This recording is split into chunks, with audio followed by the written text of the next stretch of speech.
జై శ్రీరామ్. ఒక్క పొరపాటు, ఒక్క అనుమానం, ఒక్క కోపం ఇవి చాలు మన జీవితంలో అత్యంత విలువైన మనుషుల్ని కూడా కోల్పోవడానికి. రామాయణంలో సీతమ్మ వారు చేసినటువంటి ఒక చిన్న పొరపాటు, సీతమ్మ వారు కాదు, సీతమ్మ పాత్ర.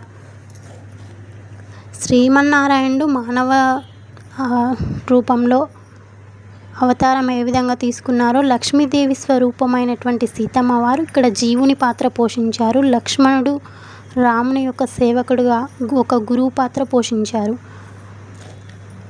అదేవిధంగా ఆ పొరపాటుని నేడు మనం కూడా చేస్తున్నామా?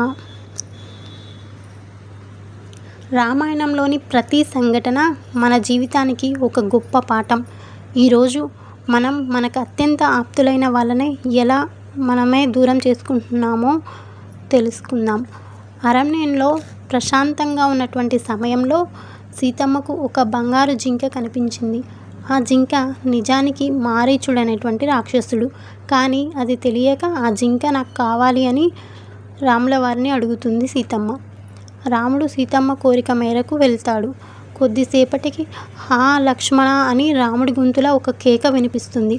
అది కూడా మారీచుని యొక్క మాయే. లక్ష్మణునికి మాత్రం తెలుసు రాముడికి ఏమీ కాదని, అందుకే వెళ్ళడానికి నిరాకరిస్తాడు. అప్పుడు సీతమ్మ ఆవేశంలో లక్ష్మణుని చాలా కఠినమైనటువంటి మాటలు అంటుంది. ఆ మాటలు విన్న లక్ష్మణుడు బాధతో చివరికి వెళ్ళిపోతాడు. అదే అవకాశం కోసం ఎదురు చూస్తున్నటువంటి రావణుడు సన్యాసి వేషంలో వచ్చి సీతమ్మను అపహరిస్తాడు. ఒక్క ఆవేశం జీవితాన్నే మార్చేసింది. ఇక్కడ మన జీవితాన్ని గురించి ఆలోచించండి.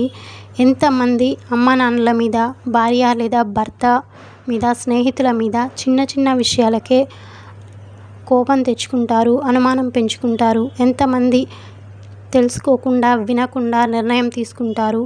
కోపంలో తిరిగి తీసుకోలేనటువంటి మాటలను మాట్లాడేస్తారు. ఆ తర్వాత క్షమించు అని చెప్పినా ఆ మాటల యొక్క గాయం మాత్రం అలాగే మిగిలిపోతుంది. ఒక్కసారి నమ్మకం పోతే దాన్ని నిర్మించడం చాలా కష్టం. రామాయణం మనకు చెప్పేది ఒక్కటే, ప్రేమ ఉన్న చోట నమ్మకం ఉండాలి. కోపం వచ్చినప్పుడు కొద్దిసేపు ఆ మాట ఆపుకోగలగాలి. అనుమానం వచ్చినప్పుడు నిజం తెలుసుకోవాలి. ఒక్క అనుమానం, ఒక్క కోపం, ఒక పొరపాటు మన జీవితంలో అత్యంతమైనటువంటి వ్యక్తిని దూరం చేయొచ్చు. అందుకే మాట్లాడే ముందు ఆలోచించండి, అనుమానించే ముందు నిజం తెలుసుకోండి. ఎందుకంటే విరిగిపోయిన నమ్మకం తిరిగి రావటం చాలా కష్టం. ఈ కథ మీకు నచ్చినట్లయితే షేర్ చేయండి. దేవీస్ డివోషనల్ ఛానల్ని సబ్స్క్రైబ్ చేయండి. రేపు మరో మంచి లెసన్తో కలుసుకుందాం.